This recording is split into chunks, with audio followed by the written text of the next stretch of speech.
Standard Output FM. 네, 안녕하세요. 오늘도 후원이 있어서 먼저 소개해드리겠습니다. 저희가 팟빵 후원을 계속 좀 못 챙겼더라고요. 그래서 팟빵을 오랜만에 들어가 봤더니 계속 후원해주시고 계셨던 유튜브 아임띵님이 여전히 후원을 해주고 계셨고요.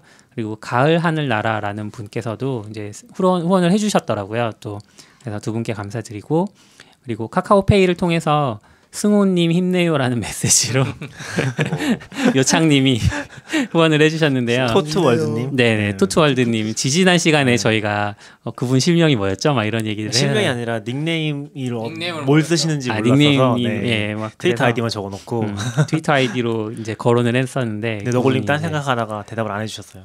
아니요, 딴 생각하진 않았고 모르겠어요. 그래서 대답을 못 해드려서 이제 후원을 해주셔서 고맙습니다. 네, 감사합니다. 그리고 오늘 처음으로 저희가 이벤트를 팟캐스트에서 하게 됐는데 그 전에 약간 네.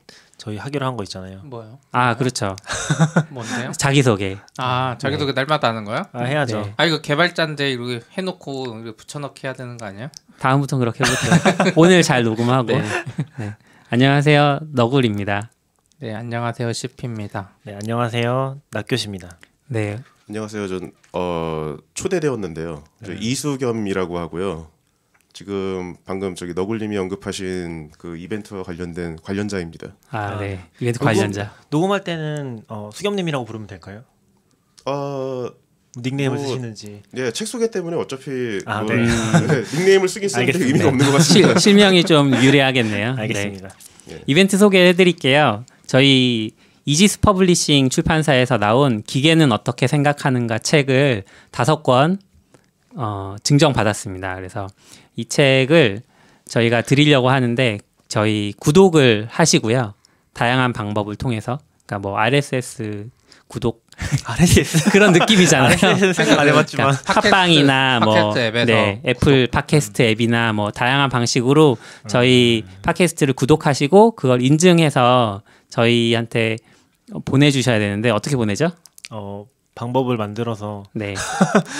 올려놓을게요. 어디다가요? 저희 홈페이지에다가. 홈페이지? 네. 홈페이지 뭐 피드백이 없는데? 그걸 제가 만들게요. 와, 네. 홈페이지 아니면 뭐 트위터 뭐 다양한 방식으로 인증을 하실 수 있도록 저희가 창구를 열어놓을 테니까 구독을 해서 보내주시면 추첨을 통해서 5분께 기계는 어떻게 생각하는가, 얼마 전에 나온 따끈따끈한 책입니다. 네, 드리도록 하겠습니다. 오늘 이 책 이야기 하시는 거죠? 네, 오늘 이 책 이야기를 하려고 수겸님을 모셨는데요. 반갑습니다, 수겸님. 예, 반갑습니다. 네. 처음 뵙겠습니다. 네, 반갑습니다. 수겸님 처음 뵈시 아니에요. 팟캐스트 구독자분들에게 죄송합니다. 아니에요. 너굴님이랑 처음 뵙는 줄 알고. 아니에요.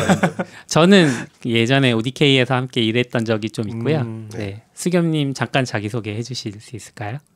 예. 지금 뭐 너굴님이 소개해 주신 것처럼 얼마 전까지 너굴님하고 회사 동료였고요. 지금은 로블록스라는 회사에서 일을 하고 있습니다. 이 로블록스라는 회사는 게임 플랫폼 회사인데요. 그런 멀티플레이 3D 멀티플레이 게임을 개발할 수 있는 플랫폼을 제공해 주는 회사예요. 그러니까 게임 개발 툴을 제공을 해주고, 예전에 뭐 RPG 쭈꾸루라든가 이런 거 게임 아시는 분들은 아마 아실 텐데, 그런 툴 종류를 제공을 해서 사용자들한테 제공을 하고, 사용자들이 그 게임을 만들면은 이제 여러 명의 플레이어가 그 만들어진 게임에 들어와서 같이 게임을 할 수 있는. 요즘 분들도 RPG 쭈꾸루를 알까요? 모르나요? 뭐라고요? RPG 쭈꾸루. 갑자기 들어만 받고 저는 해본 적은 없는 것 같아요. 최근으로 오면 약간 그 스타크래프트 커스텀 맵 그런 거 해서 게임 만들고 막 그런 적 있잖아요. 그거보다 그런 거 통해서 도타랑 그쵸. 뭐 롤 같은 게 나온 거잖아요, 사실. 그렇다고 그렇기는 하더라고요. 한데 저희는 그런 커스터마이징 쪽하고 비교를 굳이 하자면은 유니티 3D하고 그런 커스터마이징하고 중간쯤에 있다고 보면은 대충 맞을 것 같기는 해요. 좀 더 이해하기 편하게 설명해 주실 수 있나요? 비슷한 류의 게임이 있다거나. 게임이 아니요. 아니라 플랫폼이고. 플랫폼이 있다거나. 기본적으로 플랫폼이라서 뭐 저희 플랫폼에 올라오는 게임 종류 자체는 뭐 다양하게 아무거나 막 올라오고요. 그러다 보니까 뭐 솔직히 말씀드리면은 그 기존 시장에 나와 있는 게임을 약간 열화시켜서 비슷하게 만든 이런 종류의 게임들도 많고 뭐 그래요. 근데 뭐 그런 게임들이 크게 인기를 끌진 못하고요. 네네. 주 사용자층은 아무래도 좀 더 아이 쪽에 집중돼 있고요. 아이들. 네. 그래서 보면은 지금도 그런지 모르겠는데 작년 2017년, 2018년 그쯤에는 이게 사용 시간 그 티네이저 그러니까 9세에서 13세. 네. 그러니까 티네이저 초반이죠.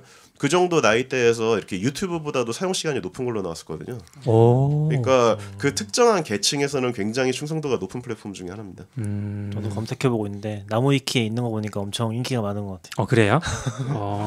네. 저도 사실 회사에 이렇게 조인하기 전에는 이런 플랫폼이 있는지도 몰랐어요. 근데 조인을 하고 나니까 이렇게 학부형 그러니까 주변에 이제 아이 있는 분들한테 여쭤보면 다들 알고 계시더라고요. 제가 오히려 놀랐어요.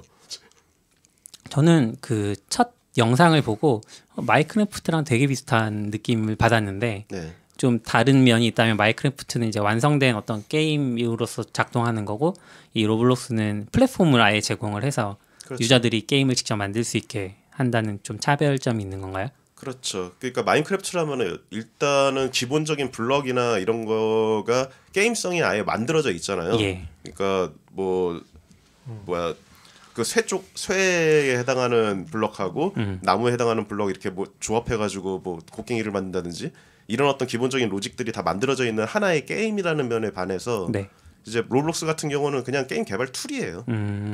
유니티 3D나 뭐 이런 거하고 비교를 해야겠죠. 물론 그거에 비해서는 뭐랄까 많은 부분이 생략돼 있는 형태나 간단한 형태로 이루어져 네. 있기는 하지만 기본적으로 뭐 3D 모델 만들어서 임포트하고 그걸로 게임 개발하고 뭐 그런 부분들은 완전히 게임 개발 툴입니다. 그렇군요. 실제로 나무위키를 좀 보고 있는데 네. 뭐 나무위키 싫어하는 분도 있을 수 있지만 근데 뭐 대부분은 플레이어라서 게임 단위로 페이지가 있을 정도로 그러니까 로블록스뿐만이 아니라 그 안에서 흥한 게임들. 네, 근데 뭐 저는 전혀 모르는 분야라서 뭐 처음 보긴 하는데 신기한 것 같아요. 뭐 제일브레이크 이런 게 엄청 인기 많다고 하네요. 게임 중에서도. 그러면 그 BM이 뭐예요?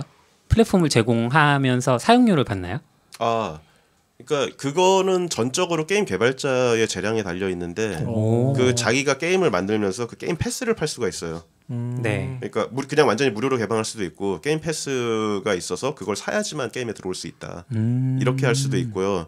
그 외에 이제 게임 내에 존재하는 아이템들 네. 뭐 간단히 말하면 그냥 티셔츠 팔아서 돈 버는 이런 것도 있고요. 그 외에 만들 수 있는 아이템의 종류도 상당히 여러 가지가 있습니다. 뭐 장신구나 뭐 모자나 진짜 앱스토어 같은 거네요. 따지고 보면은 그렇죠. 그렇죠. 네. 근데 상당히 독특한 모델이에요. 처음에는 단순히 그냥 그쵸 이렇게 게임을 개발할 수 있는 툴을 제공하고 그 위에서 버추얼 아이템 팔고 그냥 그게 전부라고 생각했는데 현재 와서는 그러니까 버추얼 월드 왜 예전에 그 세컨드 라이프라든가 네. 그런 것들이 추구했던 그런 버추얼 월드의 어떤 특성이나 요즘에 와서는 이제 소셜라이징에도 되게 뭐랄까 그러니까 어린애들이 보면은 그 게임 자체가 굉장히 정교하게 잘 만들어져 있느냐라고 하면 좀 냉정히 보면은 그렇지 않거든요. 되게 뭐 글리치가 막 튀기도 하고 그런 게임들인데 보면은 아이들이 모여서 서로 막 이렇게 대화를 하면서 게임 안에서 노는 그걸로 소셜라이징 환경을 만들고 있거든요. 그게 되게 독특한 되게 저로서는 좀 약간 이해하기 힘든데 그렇게 아이들이 모인 것 자체로 소셜라이징 기능이 생겨나는 느낌이에요. 그러면 게임을 만드는 주체가 좀 아이들인 경향이 강한 건가요? 이 플랫폼 안에서 게임을 만드는 사람들이? 그렇다기보다는 최초의 사용자가? 그렇다기보다는 로블록스가 최초에 만들어지고서 지금까지 굴러온 어떤 그 원동력과 관련이 있는 것 같아요. 그러니까 무슨 의미냐면은 그러니까 현재 로블록스에서 어떤 히트하는 게임을 만들고 있는 그런 친구들이 보면은 어렸을 때 로블록스를 했던 친구들이 많아요. 그러니까 10년 전에 이제 로블록스 그 플랫폼에서 그 당시에는 당연히 그 막 기능이나 이런 게 되게 열악했죠. 이제 뭐 레고 같지도 않은 되게 그냥 네모한 애들도 막 돌아다니면서 되게 유치한 게임 만들고 그리고 걔네들이 그런 게임을 개발하는 경험을 거치면서 이거 재밌네. 좀 다음번에 더 재밌는 거 만들어 봐야지. 그럼 그 게임을 보고 또 아이들이 유입되고 그게 계속 피드백이 계속되다 보니까 10년이 지나니까 지금 이 이코시스템이 완성된 거죠. 그러니까 어떻게 보면은 몇 년 동안 지금 서비스를 한 건가요? 10년이 넘었어요. 이게 2006년. 2006년. 찾아보면 2006년. 어마어마하게 오래된 게임이네. 플랫폼이네요. 네. 이게 CEO가 완전히 근성이에요 진짜. 어떻게 버텼지? 10년 대충 넘게? 보면 게임 이제 만드는 것 같은데 GUI로 네. 코딩이 없이 그냥 GUI로 끌어다 놓. 아니죠. 코딩을 해야죠. 이제 루아 아. 스크립트를 사용하고 있습니다. 그러면 아까 말한 객체 같은 거 놓고 이제 실제 움직이고 뭐 네, 그렇죠. 이런 건 다 코딩으로 하는 거예요? 네네. 그래서 기본적인 애니메이션 모델이나 이런 것들도 다 준비가 돼 있고요. 그러니까 뭐 굳이 말씀드리자면 그 애니메이션 모델 같은 게 이미 마련이 돼 있는 상태에서 내가 그 만들어져 있는 템플릿을 보고서 이런 식으로 추가하면 따라서 되는구나. 하는. 네. 그런 식으로 돼 완전 있습니다. 초딩들이 막 만들기는 쉽지는 않겠네요. 초딩이 아무리 돼 있어도. 만드는 그렇죠. 건 아니겠네요. 예. 그 완전 초딩들을 위해서는 아예 템플릿이 준비되어 있는 것들이 있고요. 그러면은 이제 그런 어떤 완전 템플릿 게임이 어떻게 구성되어 있는지를 스스로 살펴보면서 학습할 수 있는 이런 환경도 만들어져 있습니다. 44비트 게임 만들어져요. 무슨 게임인가요? 44비트 게임이라고. 저희 이름이 44비트. 그건 아는데. 그래서 너굴림 장르가 같은 뭔가요? 블로그 쓰기. 아니죠. 잔혹 회사 롤플레잉이라고 해서 내가 오늘 하루 너굴림이 돼서 낙교님한테 쏟아지는 퀘스트를 빨리 처리하는 거지. 사업무 처리 뭐 이런 거 시뮬레이터인가요? 너무 현실적이다. 갑자기 막 감정이 그래서 되고. 현실에 있던 걸 그대로 똑같이. 아니 사람들이 오해해요. 아이들이 미래의 쓴맛을 미리 보고. 그렇죠. 그런 거구나. 이런. 그럼 거기서 지금 어떤 역할을 하고 계신 거예요? 어느 부분을 맡아서? 저는 이제 이 방금 말씀드렸던 개발 툴 이름이 로블록스 스튜디오거든요. 네. 로블록스 스튜디오에서 쓰이는 API를 소프트하는 일을 맡고 있습니다. 그쪽 API를 개발을 하고, 그러니까 말하자면 그냥 간단히 말씀드리면 백엔드 엔지니어인데. 그 ODK에 계실 때는 원래 이제 파이썬 장고를 주로 사용하셨는데 네네. 거기서 사용하시는 언어는 어떤 건가요? 여기도 이제 C샵으로 돌아왔죠. 유니티니까. 지금 이제 1년 반 가까이를 이제 C샵으로 뇌를 다시 세탁을 하고 있는데 이거 되게 힘들어요. 근데 최근에 C샵이 굉장히 지원이 좋아졌다고 들었어요. 그럼요. 어떤가요? 좀 예전에 한참 하시다가 이제 한동안 떠나 계시다가 다시 이제 접하신 것 같은데. 네. 제가 원래 파이썬 장고로 그러니까 네, 파이썬을 하려고 했던 게 아니라 원래 장고 때문에 넘어갔던 건데 그랬던 이유가 제가 2009년, 2008년, 9년 그때쯤이죠. 그때쯤에 아이폰 앱을 개발하려고 이제 이거저거 알아보다가 그때도 이제 아이폰 앱은 뭐 당연히 오브젝티브 C로 개발을 했고요. 네. 이제 API 쪽을 개발을 해야 되잖아요. API 개발하려고 C샵으로 뭘 하려고 하니까 초기 스캐폴딩이 너무 시간이 오래 걸려요.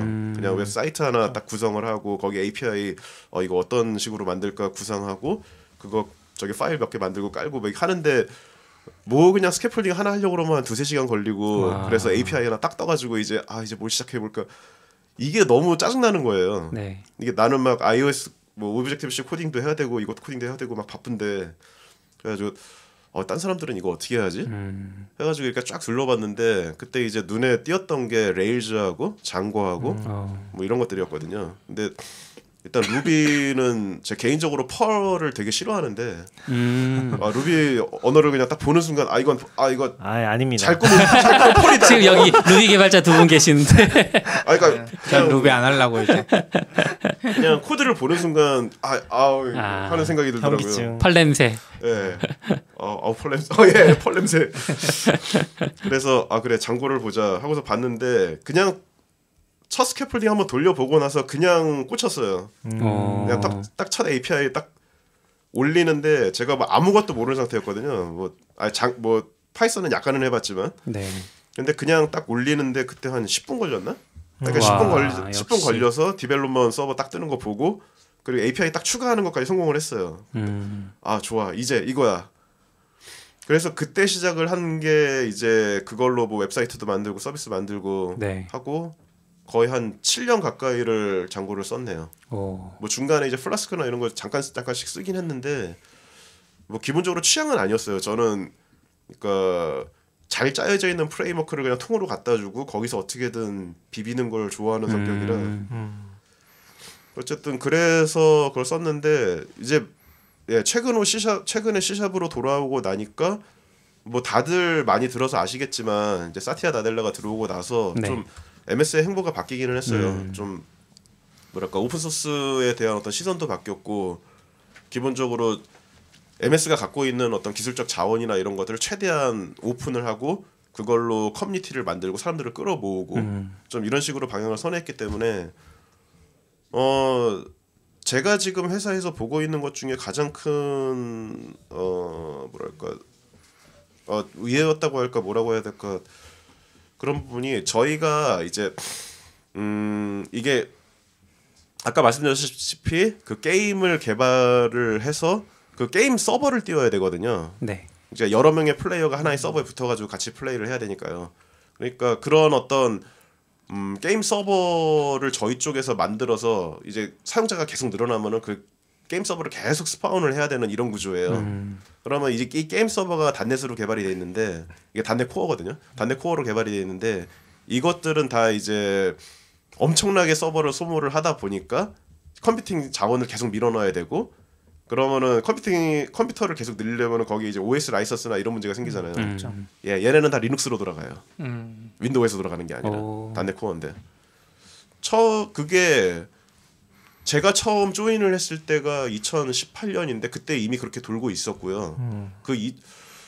정확히 이게 언제부터 시작이 됐는지 모르겠네요. 하여간에 그 로블록스가 이런 MS 쪽의 솔루션을 되게 하드코어하게 쓰고 있는 회사 중에 하나라고 생각을 해요. 그러니까 어쨌든 그런 비용 절감을 위해서 리눅스 위에서 단넷 코어 어플리케이션을 이렇게 돌릴 수 있는 환경이 제공이 되고 그리고 사람들도 이제 자연스럽게 꼭 윈도우 위에서 개발을 하는 게 아니라 이제 많이 쓰고 있는 게 비주얼 스튜디오 코드를 많이 쓰고 있는 것 같고요. 보면은 다들 맥에서 그냥 개발을 해요. 비주얼 스튜디오를 안 쓰고. 네. 그게 지금 저희도 레거시 코드하고 이제 새로 들어오는 코드들이 좀 부분이 돼 있는데 아직 백엔드 쪽 API 같은 경우는 그러니까 많이 쓰이지 않는 이쪽 같은 경우는 그냥 레거시 코드인 것들이 꽤 있거든요. 네. 그래서 저 같은 사람들은 이제 아직 그냥 윈도우 비주얼 스튜디오에서 좀 고통을 받고 있는데 걔네는 어쨌든 윈도우에서 돌아가야 돼서 그거는 디버깅을 하려면은 뭐 비주얼 스튜디오 코드를 쓸 수가 없거든요. 어쨌든 뭐 그런 상황이 있어서 그렇게 있는데 그런 사용률이 높은 코드들은 대부분 단넷 코어 쪽으로 넘어갔어요 저희는. 그래서 뭐 어떤 비용 면이나 어떤 성능 면이나 이런 면에서도 뭐 훌륭하게 대처를 하고 있다고 생각을 하고요. 좋네요. 그럼 이 플랫폼에서 운영을 할 때는 그쪽에 커뮤니티 자원이 들어가는 거면은 게임을 만드는 사람은 별도로 하는 게 없겠네요. 없죠.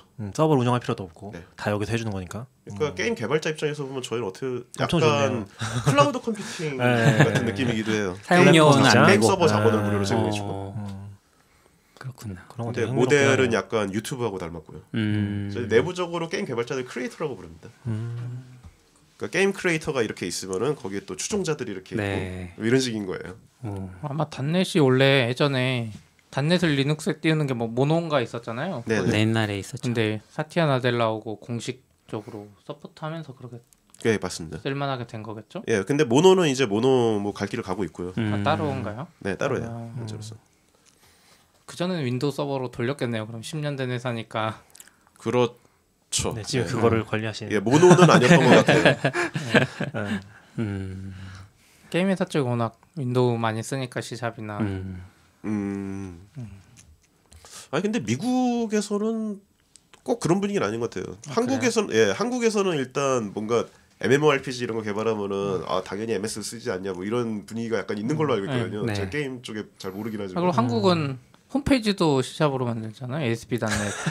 근데 편하긴 편해요. 그러니까 게임 쪽은 네. 웹페이지도 다 단넷으로 네. 통일이잖아요. 네. 웹 홈페이지까지.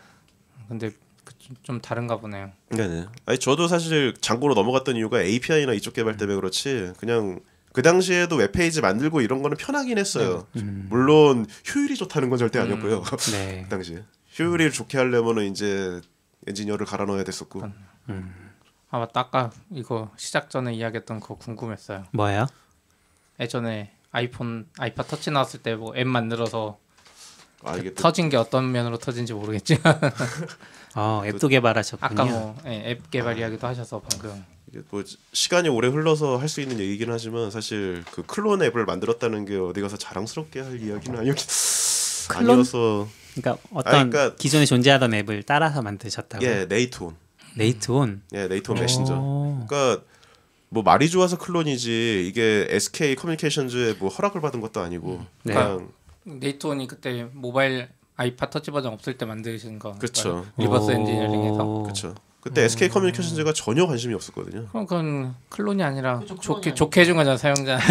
클론이 아니죠. 그러니까 사용자 입장에서는 그거를 기대하는 사람들이 되게 많았는데 저도 뭐 그냥 아이팟 터치 있으니까 이거 네이톤 안 되나 뭐 이런 생각도 했었고 주변에 물어보니까 어쨌든 그 뭐야 그때 윈도우 모바일이죠. 아니 윈도우 모바일이 아니라 뭐 포켓 PC. 타블렛. 네, 아예 타블렛은 아니고 컴팩 그 포켓 PC 있었죠. PDA. 네, PDA라고 불리던 시절 아직 네. 이런 것들이. 그때 하여간에 그런 거 사용자들한테 물어봐도 네이톤 메신저 있었으면 좋겠다 이렇게 말씀해 주시는 분들도 많았고. 그러니까 뭐 체계적으로 설문조사를 한 건 아니었지만 어쨌든 수요는 있다는 걸 확인을 했었고 그럼 뭔가 쓸만한 걸 만들어봐야겠다 생각에 이제 어떤 걸 만들어볼까 하다가 잡힌 게 네이톤 메신저였거든요. 그래서 그게 만드는데 얼마 걸렸지? 한 출퇴근하면서 한 2주 정도 걸린 것 같은데. 빨리 만드셨네요. 네, 되게 빨리. 아니 뭐 어느 정도 리버스 엔지니어링 하신 분이 있었어요. 그거 자료 가지고 좀 중간에 이제 실제 메시지 같은 경우는 뭐 해보니까 바뀐 것도 있고 막 뭐 이래서 그것 때 삭제를 약간 하긴 했는데 어쨌든 한 2주일 정도 해가지고 이제 UI는 그냥 저기죠 그 기본 텍스트 필드만 깔아가지고 그냥 간신히 채팅만 되는 이런 거였는데 그거를 릴리즈를 하고서 한 얼마였지? 그 주 안에 거의 10만 명 받은 것 같아요. 와. 그때 당시면은 한국 기준인 거죠. 그렇죠. 한국만이죠. 근데 그렇게 한국 말고 누가 쓰겠어요? 그때 아이팟 터치를 쓸 때 10만이면 아이폰 나오기 전이잖아요. 한국에는 아이폰이 저기 뭐야 3GS인가요? 네, 3GS에서 나왔어요. 근데 그게 이제 늑장 출시를 한 때라서 다음 달 폰 거의 그냥 뭐 이러고 있던 상황이었고 아이폰 4가 나왔을 때 왕창 팔렸잖아요. 그 3GS 나왔을 때도 사실 사용자 그렇게 많지 않았잖아요. 많지 않았어요. 그러니까 많긴 했는데 어떤 느낌이었냐면은 아이폰 안 쓰는 사람들은 그게 이상하다고 보는 약간 이상하다? 뭔가 이질적이다라고 생각하는 시기였던 것 같긴 해요. 그렇긴 한데 아이팟 터치 나왔을 때 이미 저도 그때 이제 네이버 신입사원이었는데 터치 하나 저랑 몇 명이 사서 그거 막 둘러서 보면서 막 그 뭐야 뾱뾱이 게임이나 하고 있고 근데 그게 1년 지난 다음에 3GS 나왔을 때는 그래서 3GS 줄 서서 샀죠 통신사에. 그렇죠. 그래서 많이 팔렸나 봐요. 꽤 많이 팔렸어요. 그러니까 생각보다 학생 입장에서는 많이 안 팔렸을 때 시절이고 IT 직장인들이 입장에서는 그때 거의 다 아이폰 살려고 했으니까. 삼성 옴니아가 이제 결상전을 하고 있었죠.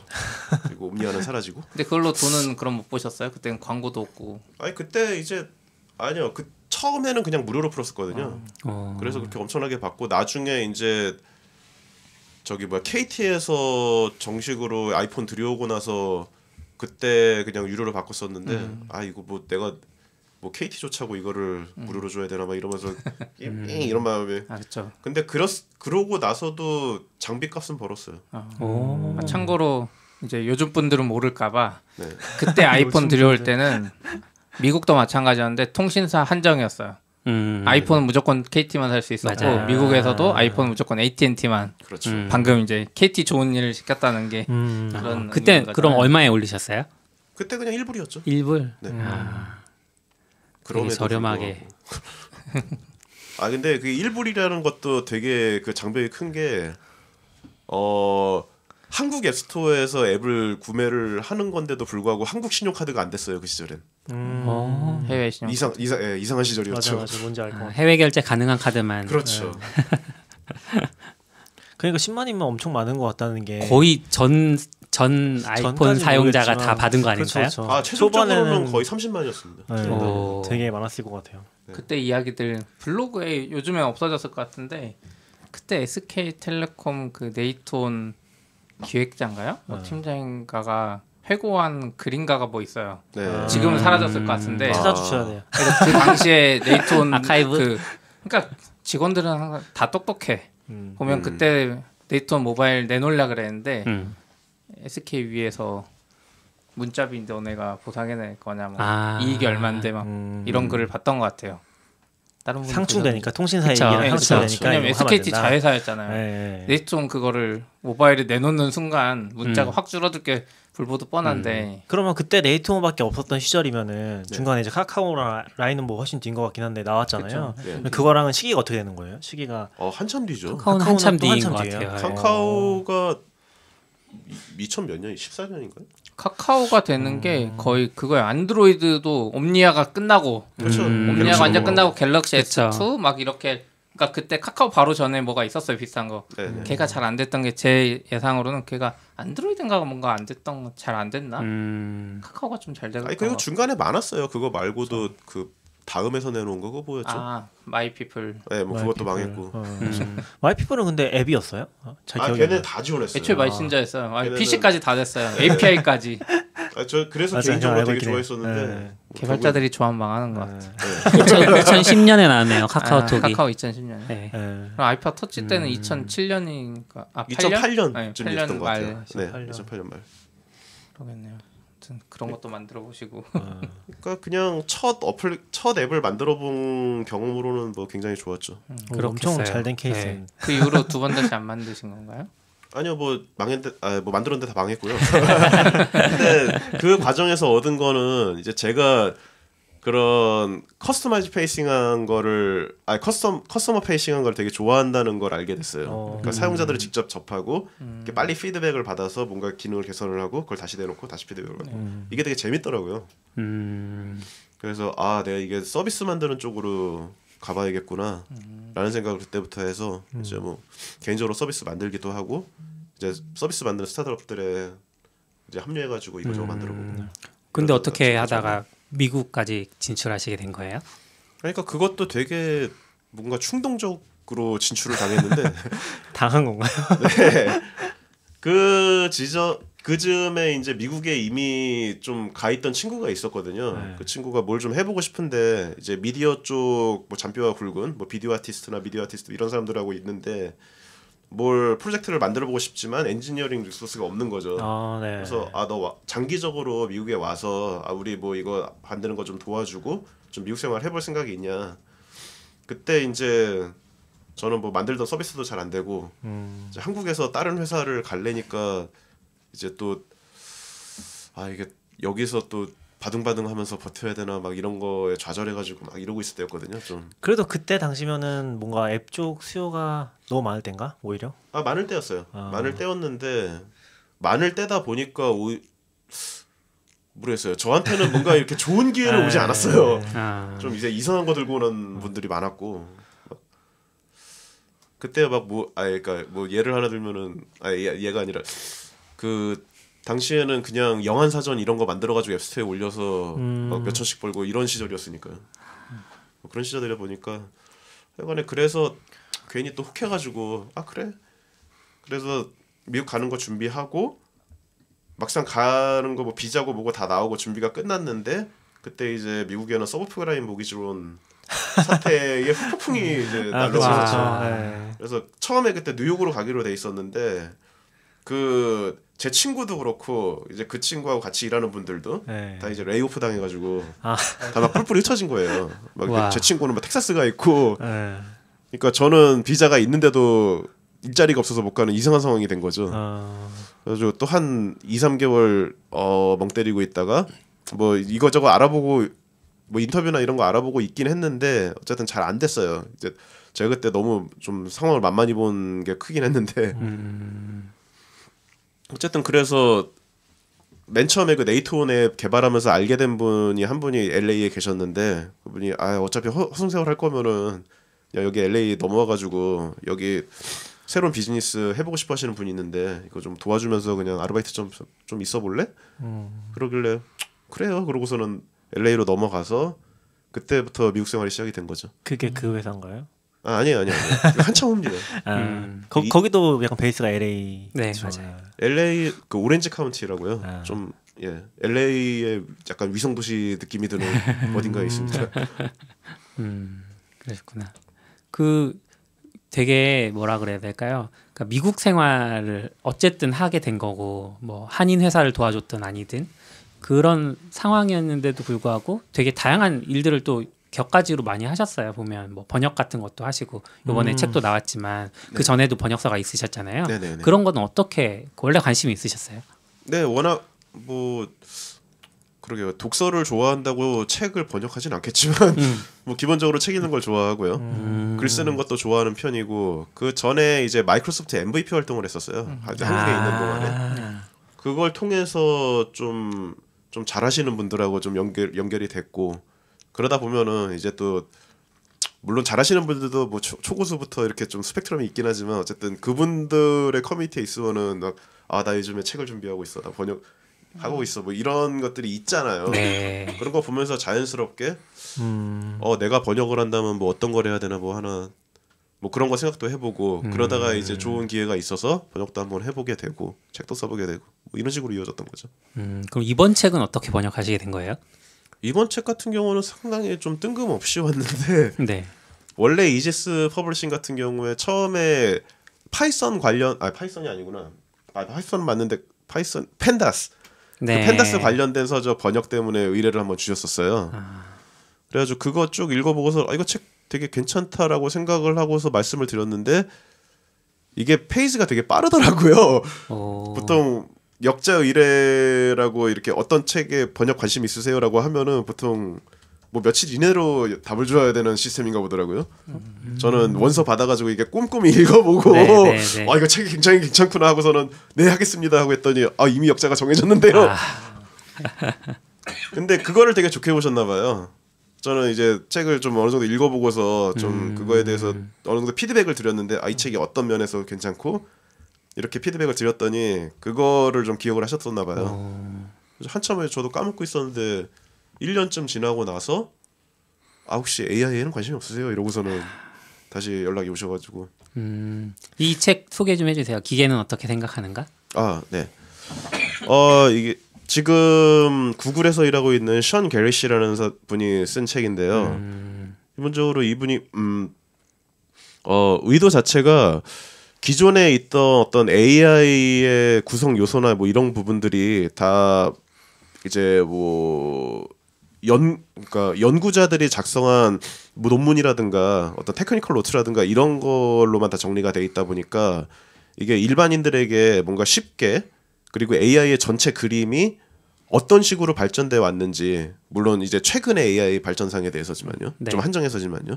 그런 거를 보여줄 만한 책이 별로 없다라는 생각이 들어서 이제 본인은 이런 것들을 공부하는 게 너무 힘들었던 거예요. 막 이제 논문들 막 뒤져보고서는 막 이해를 했는데 이거 되게 결론을 보고 놓고 보니 되게 단순한데 이걸 알아냈는데 왜 이렇게 시간이 오래 걸렸지?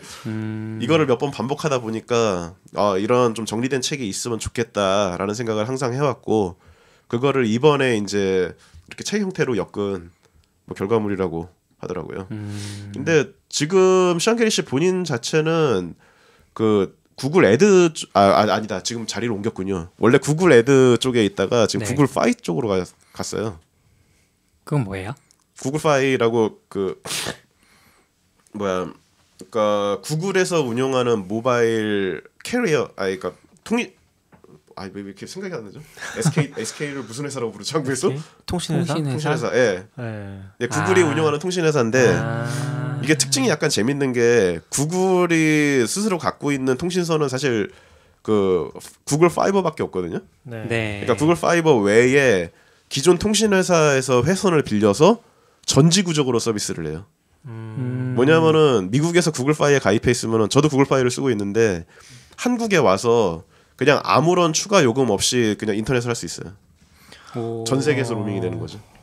얼마 전에 아싸님 가셨을 때 그거 사용하셨다고 하셨던 것 같아요. 구글 파이인가요? 파이. 파이. 근데 아싸님은 한국에서는 안 쓰잖아요. 네, 한국에서는 안 쓰세요. 한국에 써야지 더 이득인 거 아니에요? 그렇죠. 이거 또 비싸거든요. 비싸서. 아니, 비싸도 어차피. 그러니까 비싼데 이게 사용 중지를 시켜놓을 수가 있다고 하시더라고요. 언제든지 중지할 수 있습니다. 그래서 이제 한국에 들어오실 때는 중지해놨다가 미국 가시면은 딱 켜서 쓰시고 그렇게 하시나 보더라고요. 이게 그러다 보니까 저도 그냥 이거는 그냥 추측이에요. 실제로 이분이 하시는 일이 아니고 이게 전 세계 망을 빌려서 쓰는 거다 보니까 이제 망마다 또 비용이라든가 이런 거 막 계산해야 되잖아요. 그러면은 그 트래픽 양에 따라서 어떤 선을 쓰는 게 더 우리한테 이게 코스트 이펙티브하게 쓸 수 있고 그러면 그런 것들 이제 스케줄링하고 뭐 이런 그런 망의 그 네트워크 관련 로직들 제어하는 뭐 이런 거에 관련된 업무 같아요. 저도 뭐 이분 링크드인 페이지 가지고 그냥 살짝 읽어본 거라서 정확하지 않을 수도 있습니다. 네. 파이. 네. 애드는 광고 말하시는 거죠? 네. 네, 광고에서 파이로 네네. 넘어가죠. 그 전에는 광고 쪽 애드 퀄리티 높이는 이쪽으로 네. 했던 것 같고요. 광고 쪽도 요즘에 머신러닝이 대세죠. 광고 머신러닝. 대세라기보다는 이미 여기는 게임이 끝났습니다. 쪽인데 AI 없이 돌아가지 않습니다. 아. 네. 그러니까 참고로 그 저희도 이제 구글 광고 쪽에 돈을 많이 쓰는데 네. 구글은 애초에 이미 다 머신러닝. 그러니까 그 예전에 페이스북 광고하던 그 뭐 타겟을 네. 남성 여성 뭐 어디 살고 네. 지정한 개념이 없어요. 걔네들은. 오, 알아서 그냥. 우리 앱의 사용자 데이터를 보고 비슷한 애를 알아서 데려다 줄게. 돈을 많이 써. 돈을 많이 쓰면 많이 쓸수록 더 효율이 높다 네. 그러고 페북도 약간 그런 방향으로 조금씩 가려고 하는 것 같더라고요. 그래서 광고 쪽 하셔서 그걸 더 많이 알지 않았을까 싶긴 해요. 그렇죠. 방금 그럼 그분이. 결국에는 이게 최적화에 관련된 문제니까요. 네. 이건 현대 AI 최근에 그 AI가 만들어내는 모든 성과들이 어떻게 보면은 결국에는 다 이제 얼마만큼 최적화를 하느냐. 결국에 다 최적화에 대한 문제잖아요. 얼마나 최적화를 해서 효율적으로 상대방을 이기느냐, 얼마나 효율적으로 이제 비용을 줄여가지고 이득을 극대화하느냐, 다 이런 부분들의 문제니까요. 그 책 자세한 내용들을 좀 이따 한 번 더 이렇게 좀 짚어가면서 이야기하면 좋을 것 같고요. 제가 요 기계는 어떻게 생각하는가라는 제목으로 검색을 했는데 비슷한 제목의 책이 있는 거예요. 기계는 어떻게 생각하고 학습하는가라는 책이 또 있는 거예요. 그래서 혹시 이게 출판사의 의도인 건지 아니면 그냥 모르고 정했는데 나오고 보니 이렇게 비슷한 책이 있었던 건지. 아 그게 저도 책 제목이 정해질 때 관여를 못해서. 뭐 사실 이제 뭐 출판사는 그냥 역자한테 의견을 물어볼 수는 있는데 네. 정하는 건 출판사가 알아서 하니까. 아 사실 의견을 출판사에서 물어보긴 했는데 제가 그때 너무 바빠서 답을 못 찾았어요. 그러니까 사실 뭐 이건 책을 번역하면서 나올 에피소드긴 하지만 어쨌든 저는 보통 번역 작업 이게 뭐 세 번째 번역인데 네. 보통 번역 작업을 할 때 앞단에서 최대한 뭐 손볼 일 없이 최대한 만들어 놓고 나머지는 이제 출판사에서 알아서 할 수 있게 네. 좀 그런 식으로 작업하는 걸 선호하거든요. 예전 두 책도 좀 그런 식으로 했었고요.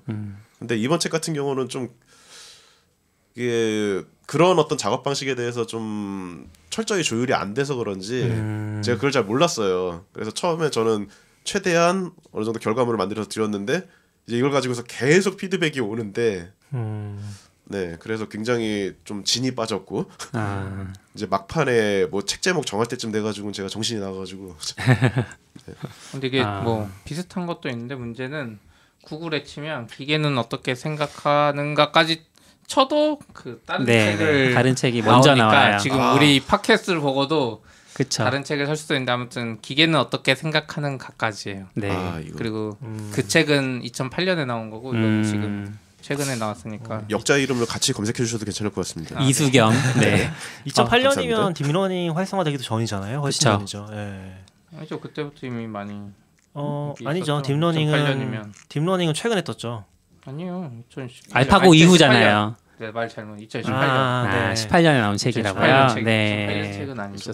둘 다 2018년 아니에요? 이 책도 이 책은 요번에 나온 책이라니까요. 2019년? 기계는 어떻게 생각하는가. 2020년이에요. 2020년. 라큐님 시간을 달리고 계시는데 아, 저 이 책 보면서 또 신기했던 게 2019년. 이게 이제 아까도 네. 소개해 주셨던 것처럼 저자 션 게리 씨는 구글에 지금 계시잖아요. 근데 추천사를 MSCTO가 썼더라고요. 네. 이게 굉장히 MSCTO가 드문 일이거든요. 케빈 스카죠. 그래서 왜 그런 일이 벌어진 건가요? 일단 저도 지금 양력을 그냥 잠깐 찾아봤는데 네. 구글 에즈 팀에서 같이 일했더라고요. 둘이 네네. 아마 그때 인연을 맺지 않았을까 싶고요.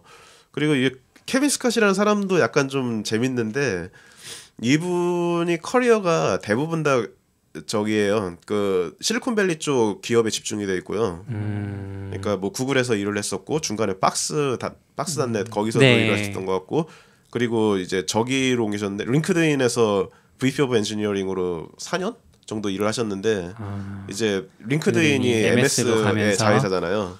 그러니까 그 MS 자회사에서 이제 인력을 끌어다가 CTO로 앉힌 이런 케이스인데 기본적으로 MS에 그동안 CTO가 없었거든요.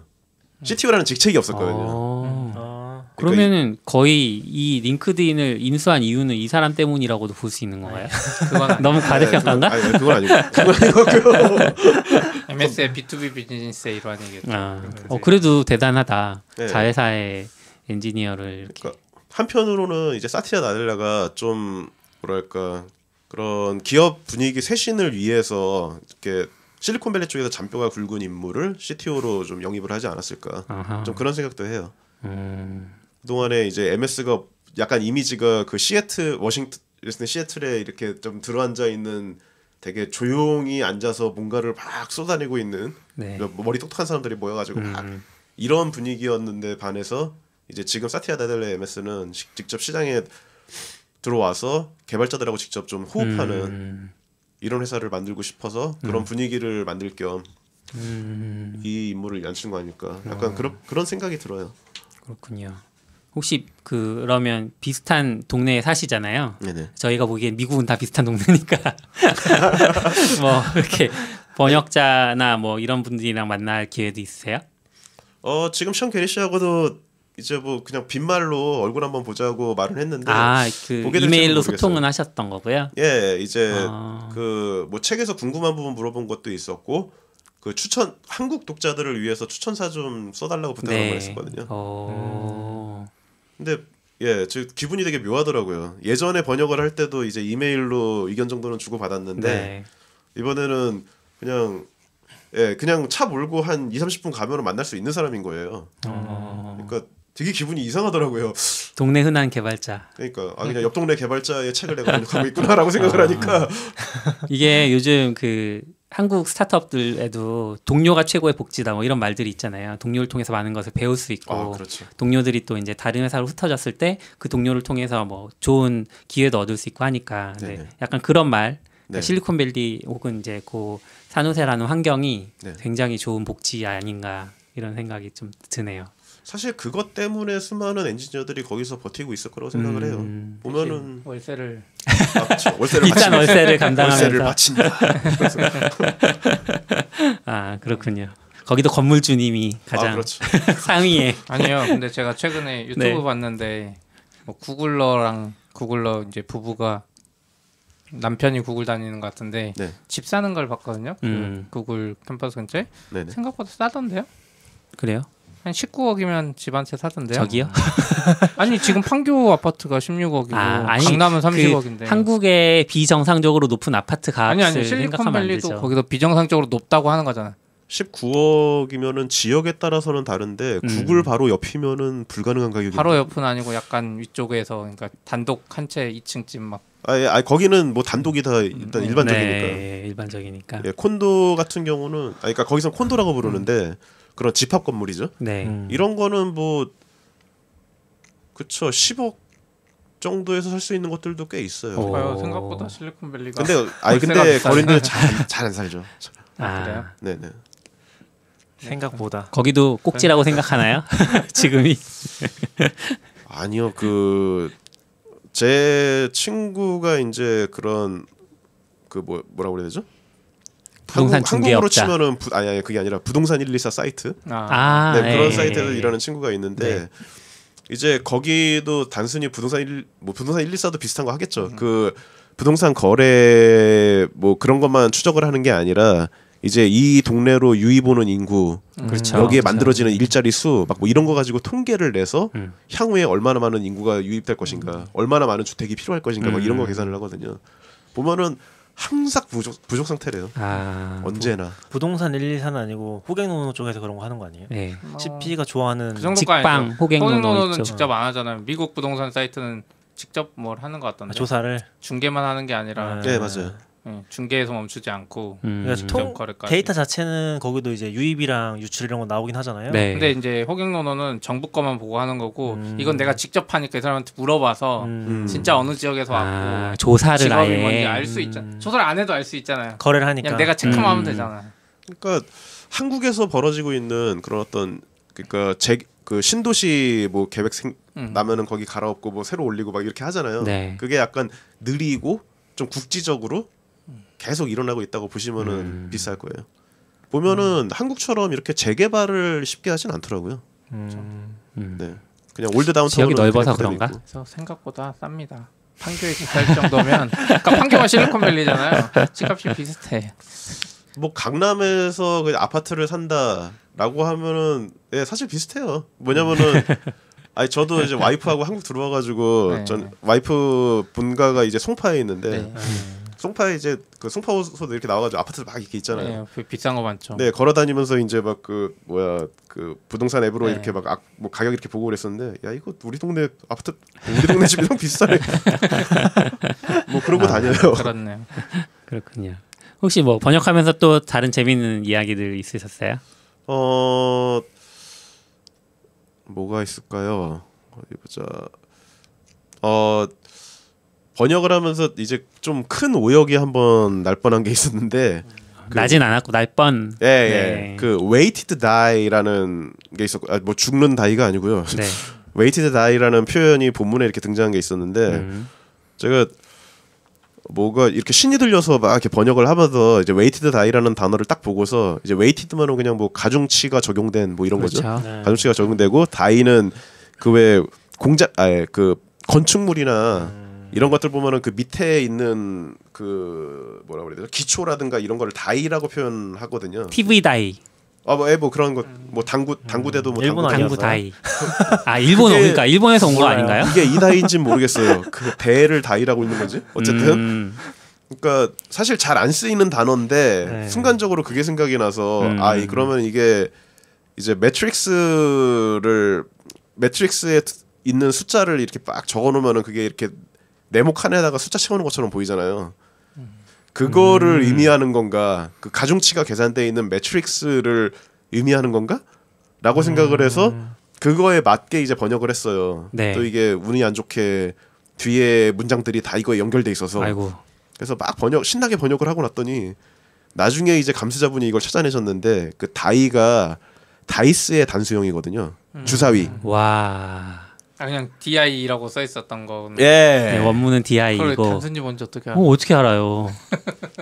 이게 우리나라에서 영어를 배우면, 그러니까 영어 단어가 굉장히 일상화된 경우에는 단수를 모르는 경우가 많잖아요. 뭐 데이텀 같은 경우도 데이터가 복수고 데이텀은 단수인데 데이텀은 아무도 안 쓰니까. 이제 뭐 인덱스 같은 경우도 있죠. 네. 그거는 반대 경우지만. 네. 그래서 그런 것들이 좀 이런 네, 한국인의 한계인가? 아, 그래가지고 그거 진짜 시겁했어요. 그것 때문에 한 패러그래프 거의 한 장을 다시 번역을 했어요. 그거 맞추느라. 고생하셨네요. 감수자분이 찾아낸 것도 대단하시네요. 그러네요. 감사합니다. 되게 꼼꼼히 보셨어요. 원문까지는 안 보잖아요. 원문 안 보고 원문 찾아낸 안 보고 거면은. 찾아낸 거. 이분은 다 보시더라고요. 맥락을 대단하시네요. 읽어서 이제 네. 좀 이상하다 이렇게 판단하신 근데 건가요? 지금 보면 되게 빡빡한 출판사네요. 이지스 퍼블리싱. 그래요? 꼼꼼한 출판사죠. 그러니까, 예. 그러니까 보통 이제 꼼꼼하게 되게 했네요. 신경 안 쓰는 데는 알아서 하고서 이제 그냥 출간하는 데도 있는 걸로 알고 맞아요, 있거든요. 맞아요.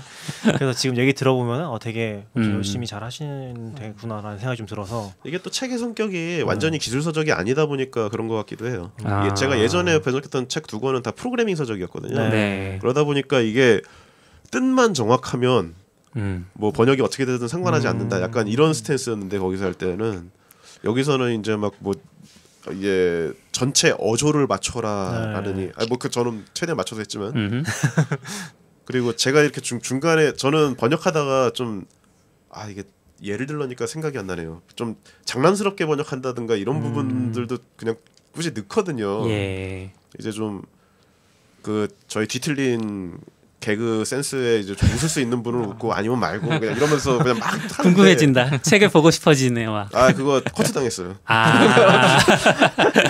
그 편집자분이 아주 진지하게 이게 뭔가요? 개발자 유머 막 비슷한 뭐, 그런 건가요? 네네. 뭐 지금 언뜻 생각나는 건 뭐 호머 심슨 가지고서 이렇게 뭐 개그 친 거라든가 이런 게 몇 개 있었는데 뭐 다 커트 당했습니다. 아이고 아쉽네요. 그런 거 살아 있었으면 재밌었을 텐데. 책 내용으로 그럼 잠깐 들어가 볼까요? 좀. 예, 이게 이제 목차를 봐도 굉장히 좀 보고 싶어지는 책이더라고요. 그래서 부 중에서 이제 5부까지 있는데 그 중에서 이제 좀 개발자들이 관심 있어 할 만한 주제는 3가지가 있는 것 같아요. 그래서 1부가 다르파라고 이제 이게 사막에서 랠리하는 경기 아닌가요? 아 다르파는 네. 그 저기 고등 뭐죠 그거 그군 연구기관. 예, 연구. 네. 군 연구기관인가요? 아르파랑 비슷한 걸걸요? 아파넷 예전에 예, 만들었던? 맞습니다. 네, 맞아요. 그거에서 온 건가요? 네네. 그럼 그 1부가 뭐 자율주행 차량과 관련된 그런 네. 내용인데 그 다르파가 왜 붙어 있냐면요. 네. 이제 그 자동주행 차량에 대한 의뢰가 아니라 다르파가 뭐의 약자인지 지금 여기 나오는데 디펜스 디펜스 어드밴스드 리서치 프로젝트 에이전시로 미국 국방성에서 연구 개발하는 쪽이고 인터넷의 원형인 아르파넷을 개발했대요. 한국어로 읽어주면 좋을 것 같아요. 뭘요? 이름을 이걸 어떻게 읽어요? 방위 고등 연구 계획국. 아까 또 뭐야? 얘기하신 거예요. 청원님 감사합니다. 예. 무슨 일본 애니메이션에 나올 것 같은 이름이다. 그러니까 이제 이런 방위 산업 속에서 쓰려고 네. 이런 뭐 탱크가 됐건 아니면은 그냥 군용 차량이 됐건 간에 이런 자동 운행 기능이 있어야지 있으면 굉장히 도움이 될 거라고 생각을 하고 어떤 연구계나 이런 데에 이걸 뭐라고 그래야 되나요? 좀 연구 의욕을 불러일으키고 싶은데 네. 어떤 걸 하면 좋을까 하다가 이제 이 대회를 만든 거예요. 다르파에서 주최를 해서 자동 운행 차량을 만들면은 우리가 너한테 상금을 줄게. 근데 이 대회가 사실 되게 오래된 대회인가요? 그쵸. 오래 전에 이루어졌죠. 네. 그리고 근데 아주 많이 하진 않았을 거예요. 3회인가 4회에서 끝났던가? 정확히 기억을 안 납니다만.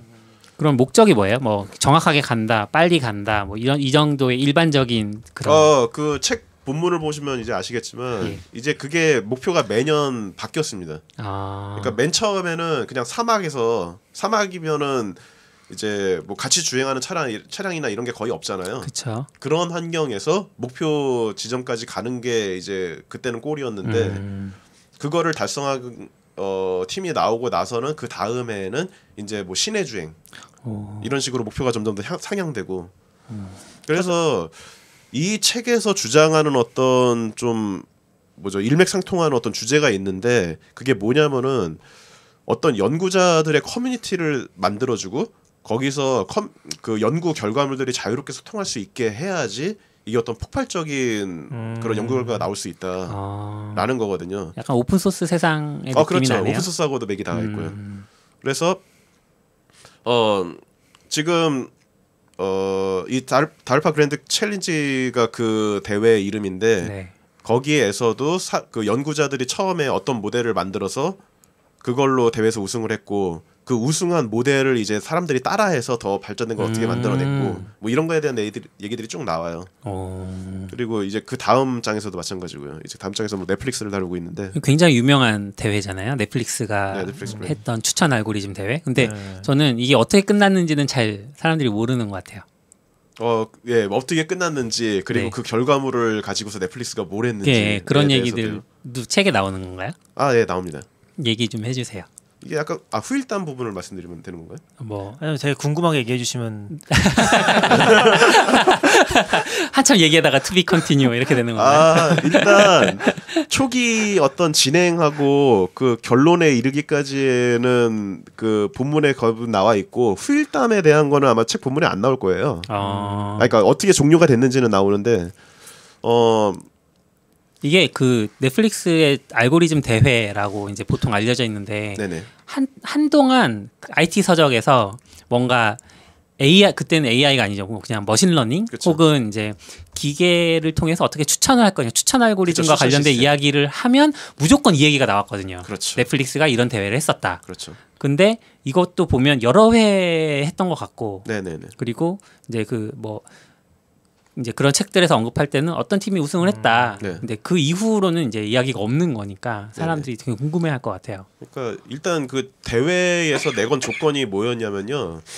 그 넷플릭스가 원래 만들었던 알고리즘이 있는데 이거에 비해서 10% 이상 정확도가 향상된 네. 알고리즘을 내놓으면은 그 팀만 뭐 팀이 됐건 개인이 됐건 그 사람한테 상금을 주고 그냥 대회가 끝나는 거였어요. 네, 네. 그 대회가 계속됐다는 이야기는 뭐냐면은 그게 안 나왔다는 얘기죠.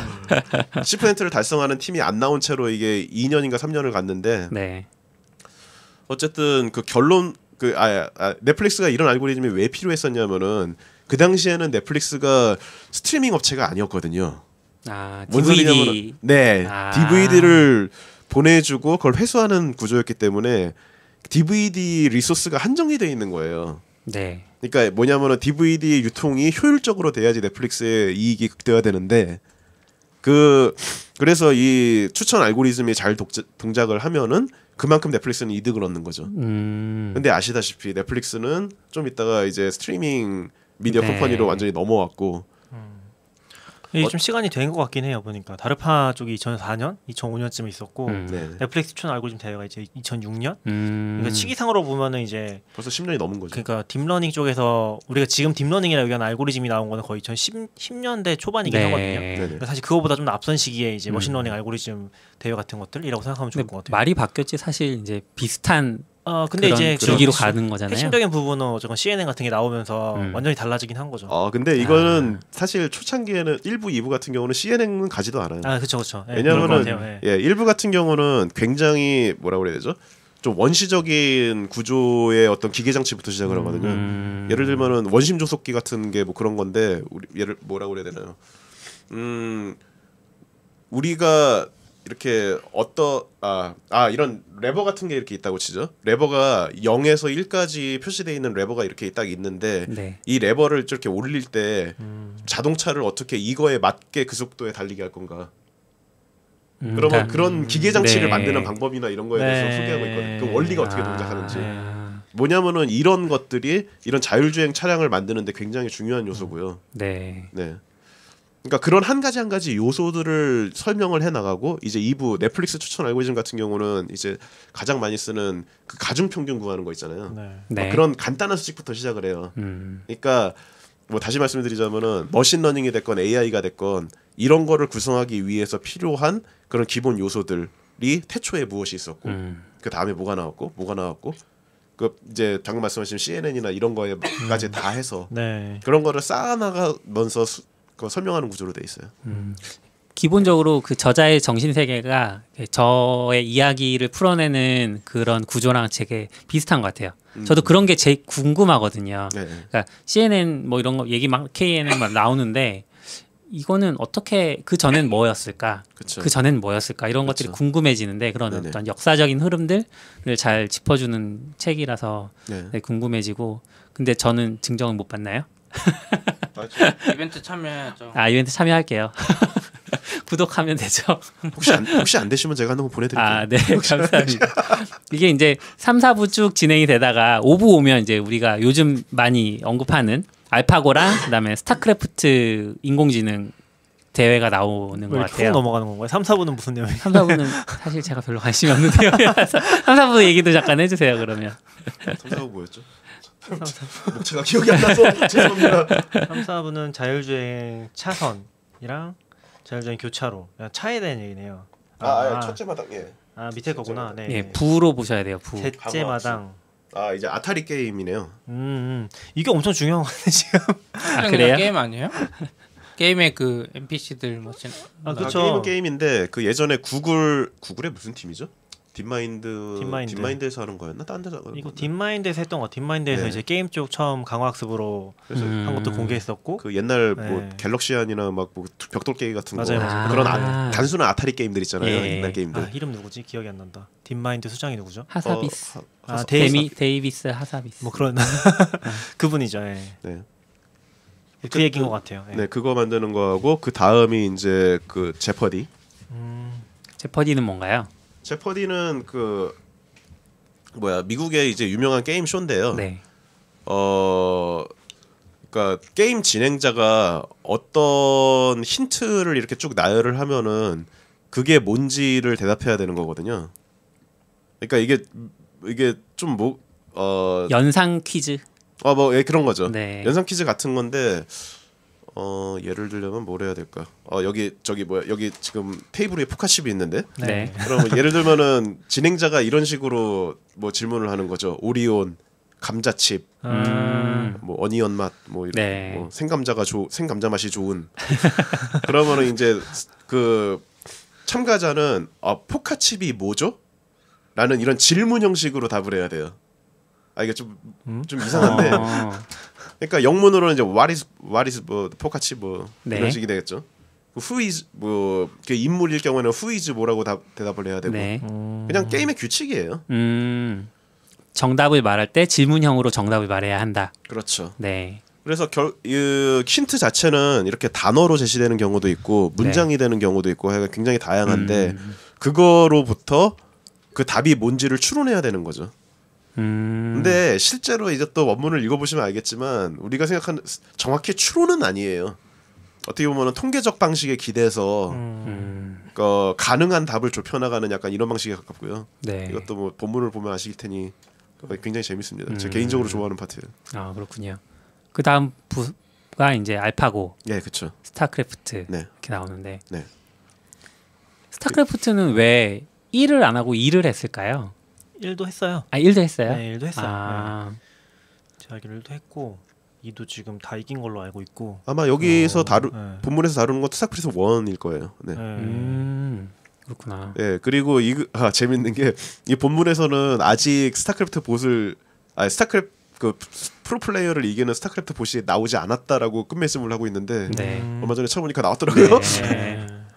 스타 프로 게이머가 이제 없어서 거의 잘하는 사람 다 저기 그렇죠. 롤가 있고. 네. 그래서일까요? 원래 프로 게이머들이 진짜 그 거의 뭐 발레 선수급으로 어렸을 때 잘하고 나이 들수록 맞아요. 급격하게 그쵸. 폼이 떨어져서 네. 반응 속도도 느려지고. 한 페이커 정도만 오래 하고 있죠. 페이커도 말이 많긴 하던데. 아니요. 롤에 AI가 못 이길 것 같아 페이커는. 오. 페이커는 다른 것 때문에. 네. 딴 얘기를 들어서. 아무튼 네, 뭐 그렇습니다. 알파고 관련돼서는 뭐 좀 이야기가 해주실 만한 게 없나요? 뭐 개인적으로는 인터뷰 기사들 찾아가지고 번역을 다시 하느라 좀 애먹었고요. 왜냐면은 한국말을 이제 영어로 번역했다가 영어를 다시 번역해야 되는 이런 꼴이 돼버려가지고 이러느니 원래 기사를 찾아가지고 그걸로 해야겠다 하면서 뒤져봤었는데 예, 뭐 그럼 이세돌 구단의 그런 인터뷰 같은 것도 많이 언급이 되나 봐요. 조금은요. 그리고 뭐 신의 한수 이런 거 그게 네. 막 핸드 오브 갓으로 번역이 돼 있고요. 핸드 오브 갓이면은 뭐 그렇죠. 그렇잖아요. 뭐 찍어 누를 것 같고 좀 이게 어감이 너무 이상해서 그러게요. 왜 네. 핸드 오브 갓이지? 뭐 딱히 옮길 만한 뭐 적절한 말이 없었나 봐요. 어. 그거 외에도 바둑 용어나 뭐 이런 것들도 이제 영어의 바둑 용어가 고정돼 있는 게 있다는 걸 저도 이거 번역하면서 처음 알았는데 네. 그것도 이제 다시 한국어로 옮기고 뭐 그런 부분들이 있었죠.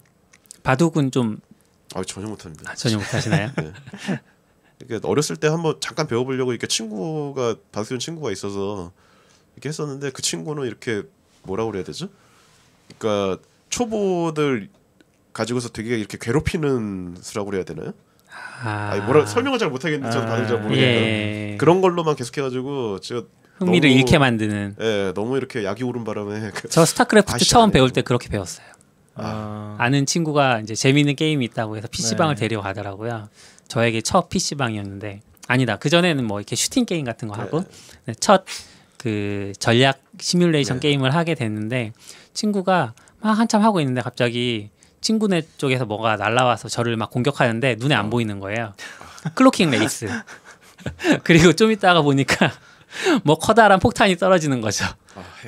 클로킹 고스트. 그래서 그렇게 처참하게 지고 이제 전의를 불태우면서 한동안 스타크래프트를 열심히 하셨군요. 네. 저 같으면 그냥 안 할 텐데.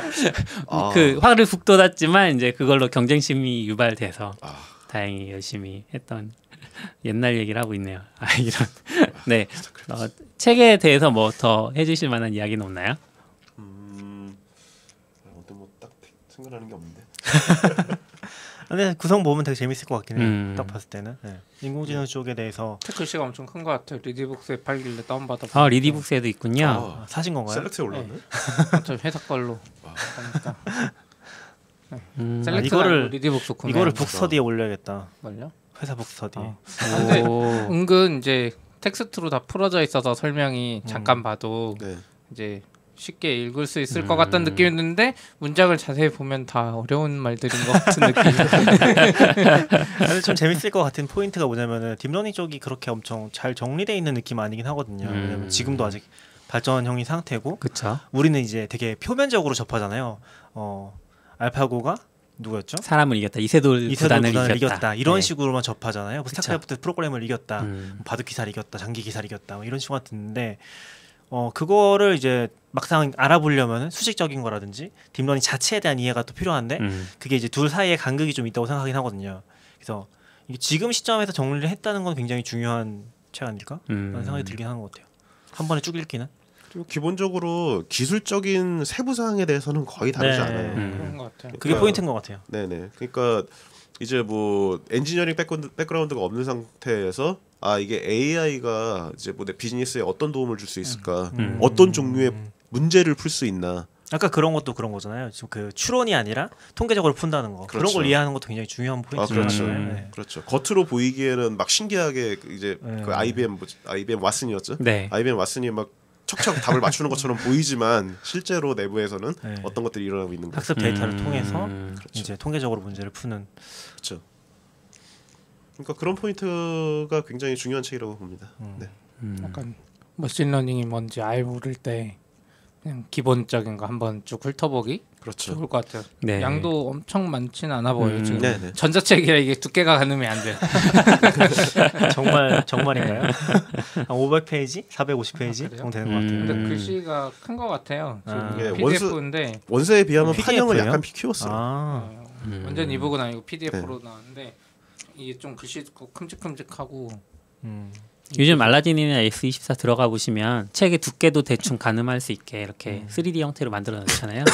그래서 그런 데서 가서 보셔도 될 것 같고, 네. 아무튼 이 책을 번역하신 수겸님과 이야기를 나누고 있습니다. 혹시 이제 수겸님이 지금은 한국에 잠깐 머물고 계시지만 실리콘밸리에서 일하는 어떤 개발자의 이제 흔한 개발자라고 해야 되나?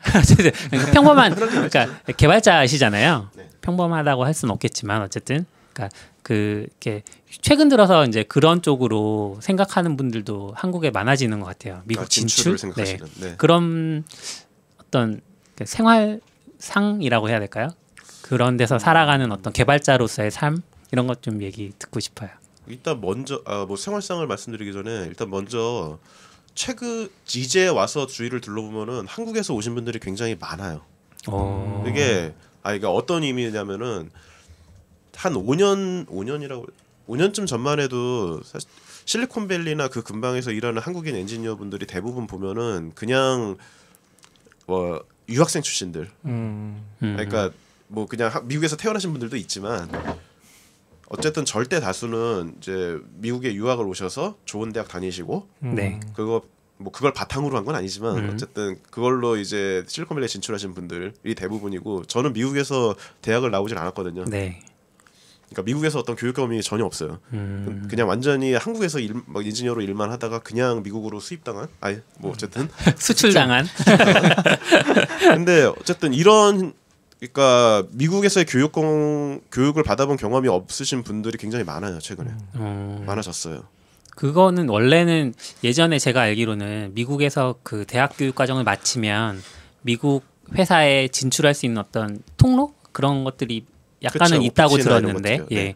근데 최근에는 이제 그 통로를 사용하지 않고도 그렇죠. 직접 오시는 분들이 많다는 의미인 거죠. 네, 맞습니다. 근데 그것도 비자가 지금 거의 안 나오는 거 제한되어 있는 거 아니에요? 제한이 돼 있긴 한데 일단 실리콘밸리에 있을 정도의 회사면은 이 사람이 정말 필요한 사람이다. 그러면 정말 무슨 짓이든 합니다. 네. 그렇군요. 네. 사실 뭐 이제 마이크로소프트하고 아마존에서 제일 많이 쓰는 수법이긴 한데 걔네는 그 시애틀이 있으면 시애틀 바로 위에 이제 밴쿠버가 있잖아요. 캐나다 네. 밴쿠버. 거기에 되게 큰 리서치 센터가 있거든요. 네. 거기서 엄청나게 받아들여요. 저도 그거 들은 것 같아요. 그거랑 미국 진출이랑은 어떻게 연결되는 거예요? 밴쿠버에서 미국 내려오는 건 일도 아니잖아요. 그렇죠. 시애틀.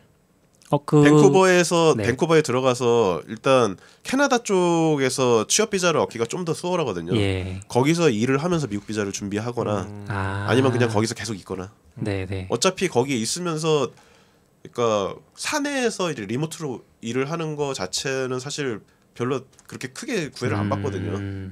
미국에 있으나 네. 캐나다에 있으나 캐나다에 캐나다에 취업 있으나? 비자 있으면 미국에 입고 가는 게 뭐 크게 문제는 안 될 거 아니에요. 그건 뭐 여행 비자로 들어와도 되니까. 비즈니스 트립으로 왔다 갔다 하면 되니까. 그래서 굳이 본인이 미국을 가고 싶어 하면은 이제 미국 비자까지도 준비해 주는 거고. 네. 뭐 그런 식으로. 그러면 최근에 그렇게 미국 진출을 직접 하시는 분들이 많아지는 어떤 계기, 어떤 이유 같은 것들도 뭐 보신 게 계기에 있으세요? 대해서는 뭐 개개인마다 편차가 많이 달라서 제가 뭐라고 말씀드리긴 뭐 어려울 것 같고요. 네. 그런 요인 중에 하나를 꼽자면은 이제 인터넷이 발달하고 다들 글로벌하게 일하는 거에 대해서 거부감이 없다 보니까 사람들이 서로 쉽게 어떤 사람이 만든 결과물을 접하기가 쉬워졌다. 이게 사실 가장 큰 것 같아요. 뭐냐면은 이제 오픈 소스 영향으로 인해서 이제 깃허브에 자기가 만든 소스나 이런 걸 올리는 것도 굉장히 일반적인 상황이 됐고요. 네. 한국에서 비즈니스를 하고 있는 회사지만 어떤 그 비즈니스의 결과물이나 이런 게 미국 회사에 알려지는 이런 것들도 사실 어렵지 않고요. 그렇게. 네. 뭐냐면은 미국에 있는 회사 입장에서 어떤 한 사람을 채용하기 위해서 이 사람이 정말 우리한테 필요한 사람인가 이걸 판단하는 게 굉장히 어렵거든요.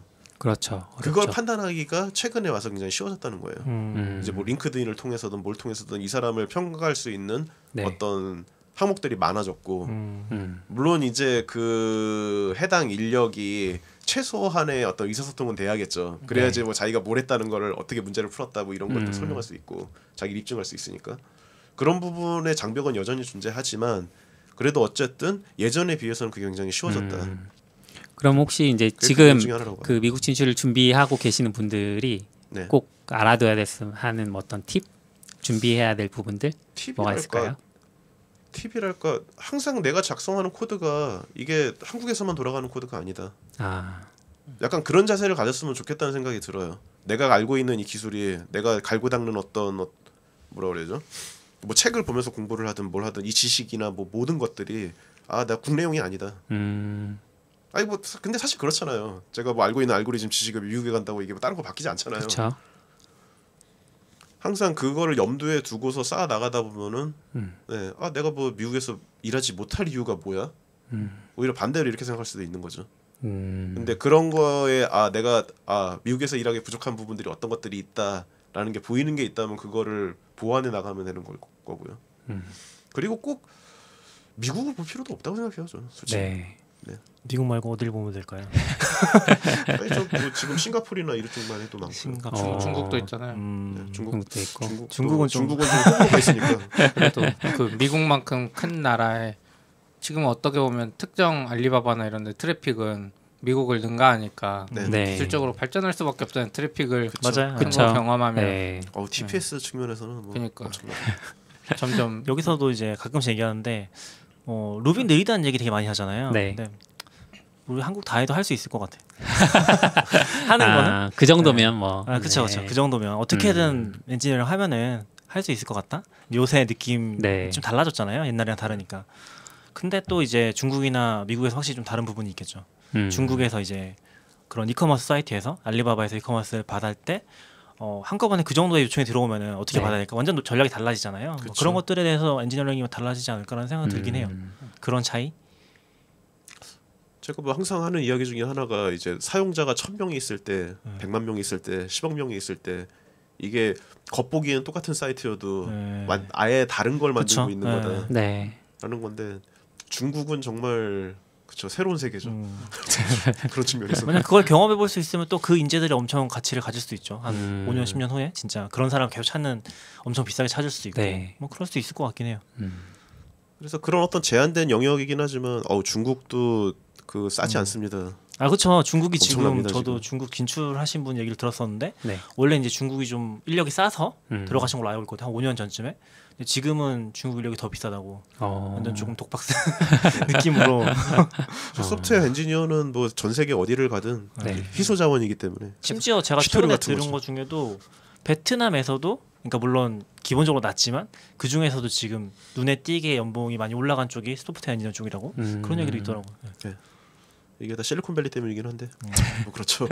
워낙 많이 데리고 가니까 또 이제 전 세계적으로 항상 또 인력이 희소해지는. 부족하고. 그러니까 항상 내가 소프트웨어 엔지니어로 어느 나라를 가든 부동산이 비쌀 거야. 뭐야 이게? 네? 그렇죠. 제일 소프트웨어 엔지니어가 모이지 않는 곳으로 가야 돼. 그러니까 그 나라에서 연봉이 제일 높은 사람들이 사는 지역에 가는 거잖아요. 그러네요. 그럼 결국 맞습니다. 나는 그 나라 어디를 가든 높은 월세를 감당할 한국에서 많이 벌던지. 한국은 그나마 뭐 1시간이면 저기 뭐 멀리 싼 데서 하는데 네. 미국은 보니까 1시간이면 저기 바로 옆에 뭐 땅 넓이는 크지만 오클랜드 이런데 1시간 넘게 걸리죠. 아 그럼 1시간 비행기 타고 가야죠. 1시간이라뇨. 그러니까 1시간쯤은 뭐 다 10억 된 것 같고 집이 1시간 출퇴근 안에는. 저 사는 데서 LA 가는데 차 타고서 7시간 걸립니다. 옆 동네라고 했지만 옆 동네가 아니었군요. 그렇죠. 그래서 어쨌든 돈을 많이 벌어놓읍시다. 기술도 공부하고 땅도 보고. 혹시 그 이제 미국에 계시니까 이제 주변의 개발자들 통해서 회사에 대한 어떤 평가 이런 것도 좀 아름아름 들으실 것 같아요. 어떤 뭐 이름을 거론하기 좀 거론하셔도 좋겠지만 뭐 이걸 외국에 있는 회사들이 들을 것 같진 않거든요. 그래 뭐 익명 처리하셔도 되고 평가가 더러운 회사 뭐 이런 거. 네네네. 뭐 이런 회사는 좀 주의해야 된다. 높은 회사들은 뭐 있죠. 다들 알고 계신 거라서 아마존이나 넷플릭스 같은 경우에 워낙에 이렇게 사람들을 쪼는 문화라든지 뭐 그런 것들 있잖아요. 넷플릭스 같은 경우는 근데 저는 오히려 지금 제 매니저가 넷플릭스 출신이거든요. 네. 이제 그 친구한테 들은 걸로는 뭐 엔지니어 입장에서는 되게 빡빡하기는 한데 되게 즐거웠대요. 엔지니어 입장으로 일을 할 때에는. 근데 자기는 이제 그 매니저 단계에서부터 시작되는 그 피비린내 나는 정치 싸움을 목도하고 나서 이건 도저히 안 되겠다 싶어서 뭐 옮길 생각을 했다는데 어쨌든 뭐 넷플릭스 같은 경우는 그렇다고 하고요. 아마존은 제가 직접적으로 아는 분은 없어서 얘기하긴 뭐한데. 네, 아마존이 은근 한국에서 지금 개발자 많이 뽑고 네. 미국 개발자보다 외국 개발자 많이 데려가서 좀 열심히 굴리는 건가요? 아니 근데 그 비자로 이렇게 굴리기 쉬워서? 그러니까 그 표현에 약간 어폐가 있는 게 사실상 실리콘밸리 회사들 같은 경우는 워낙에 소프트웨어 엔지니어들이 외국인 출신이 많거든요. 그래. 다른 데도 다 마찬가지. 네. 그러다 보니까 그 뭐 외국인 노동자를 빡세게 굴린다라는 표현이 그냥 다들 알아서 빡세게 굴리는 거죠. 네. 알아서. 그럼 테슬라도 유명하죠. 테슬라 더 유명한 것 같은데. 테슬라는 제가 들은 걸로는 이렇게 뭐 뭔가를 짜낸다기보다 그냥 샐러리가 되게 박하다. 그래. 박하다. 네. 그런 베네핏이 되게 박하다 이런 걸로 좀 악명이었던 것 같아요. 그럼 그런 어떤 악명 높은 회사들 말고 일반적이라고 할 수 있나? 하여튼 그런 그 실리콘밸리에 있는 회사들의 업무 환경 같은 건 어떤 편인가요? 우리가 생각하듯이 막 그렇게 막 자유롭고 막 그런 높은 걸 연봉에 선호하죠. 거기서 이렇게 당구 치고. 네. 그런 걸 선호하는데 뭐 현실적으로는 편차가 커요. 이제 회사마다 그렇기도 하고 이제 그 인더스트리가 뭐냐에 따라서 약간 갈리는 것 같아요. 네. 그러니까 뭐 예를 들면은 금융도 좀 스펙트럼이 크고 제약이나 뭐 이런 부분들 그런 쪽 같은 경우는 약간 좀 더 경직된 것 같고요. 회사 분위기나 이런 부분들이. 그리고 인더스트리에도 약간 영향을 받는 것 같고 게임 회사 같은 경우 저희도 게임 회사지만 게임 회사 같은 경우는 약간 선입견이 그게 있어요. 좀 이렇게 정신적으로 뭐랄까 환타지한 정신 세계에서 사는 분들이 일하는. 저희 회사도 초창기엔 약간 그런 분위기가 제가 조인할 때만 하더라도 그런 분위기가 약간 남아 있었는데 요즘은 좀 그런 친구들도 어디서 주의받고 그러는지. 네. 그렇더라고요. 근데 요즘도 이렇게 코스프레 옷 입고서는 일하는 친구도 있고. 그 친구 중에 하나는 그 오징어 모자 쓰고 돌아다니는 막 이런 친구도 있었는데. 그런 건 괜찮은 것 같은데. 네. 근데 그런 얘기를 들었었는데 그 게임 회사에 가셨었는데 프로그래밍보다 게임을 좋아하는 사람들이 뭐 있었다고. 맞아요. 맞아요. 대부분의 게임 회사들이 좀 그런 편이에요. 근데 저희 회사는 아닌데. 그분은 그게 힘들었다고 했었거든요. 라이엇 같은 경우만 해도 회사 업무 시간에 게임을 막 팀 짜가지고 롤을 막 하고 그런다고 들었거든요. 원래 게임 회사들은 뭐 네. 저는 예전 라이엇 게임즈에서 이제 리크루팅 요청이 왔었는데 그때 뭐 얘기를 하다가 그러니까 처음에 리크루터하고 얘기를 하고 거기서 무슨 간단한 스크리닝 통과하고 그러고 나서 리크루터가 이제 연락이 왔어요. 너 롤 계정이 뭐냐고. 근데 제가 롤을 한 번도 안 해봤거든요. 롤 계정도 없는 상태여서 미안하지만 나 롤 계정이 없다. 그랬더니 그냥 연락이 끊겼어요. 와 잔인하다. 너는 우리 회사에 지원할 가치가 없다라는 거죠. 우리 게임을 안 해? 감히? 등급이 좀 돼야 되는 거 아니에요? 저는 브론즈라 안 받아줄 것 같고. 날마다 얘는 트롤짓 하면서. 그리고 블리자드 같은 경우도 그런 비슷한 경험이 있었고요. 그러니까 거기는 뭐지? 네가 했던 게임에 대해서 이렇게 에세이를 써봐라 막 뭐 이런 게 있어가지고 뭐야 이게. 블리자드는 오히려 한국인이면 막 다 받아주는 거 아닌가요? 스타의 신이 오신다. 그거 재밌어요. 그러니까 저희도 게임 회사니까 게임 좋아하는 친구들하고 얘기를 하면은 네. 한국에서 왔다. 그러면 약간 대응 태도가 바뀌어요.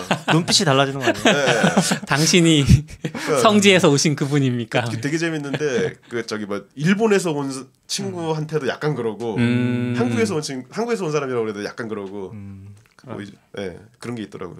뭐 일본이라고 그러면은 그 선진 문명에 어디선가 오신 분 이런 거고 우리의 모든 문명을 만들어내신 분 이거. 게임을. 네. 와 그런 거군요. 근데 그러면 거기서 지금은 출근 퇴근 시간은 어떻게 돼요? 뭐 기본 룰은 그냥 9 to 6인데 아무도 신경을 안 씁니다. 그래요? 네, 저 같으면 저는 이제 좀 왔다 갔다 해요. 10시쯤 출근해가지고 5시쯤 퇴근하고 그럴 때도 있고 아예 아침 일찍 뭐 6시 이때 출근해가지고 막 하고서는 그러니까 나가는 시간은 거의 일정한데 4시 5시 이때쯤 출근하죠.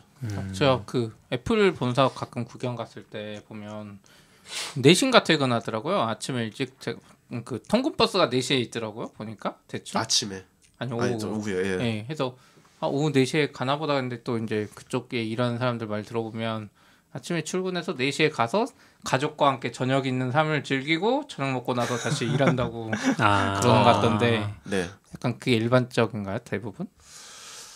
애플 같은 경우도 그러니까 애플 말고도 뭐 실리콘밸리 기업들이 다 아니 뭐 어느 회사라 그렇지만 이게 회사 내에서 그 개미 그 30%의 개미는 항상 문다는 그거 아시죠? 팔토업시인가요? 뭐지? 보면은 바쁜 사람들이 바쁘고 널널하게 하는 사람들은 널널하게 일해요. 그럼 실리콘밸리하고 딱히 더 엄청 뭐 그런 건 일하는 없어요. 사람만 있다는 건 아니에요.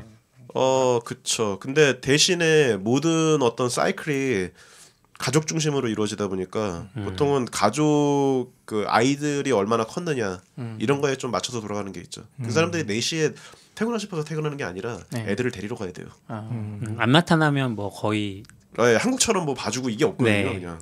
그러니까 네. 잡혀갈 정도로 거기 심각한 문제라고. 미드 보면 뭐 애기 대신 봐주는 그런 거 있잖아요. 네. 베이비시터 같은. 그러니까 돈을 내든지. 그렇죠.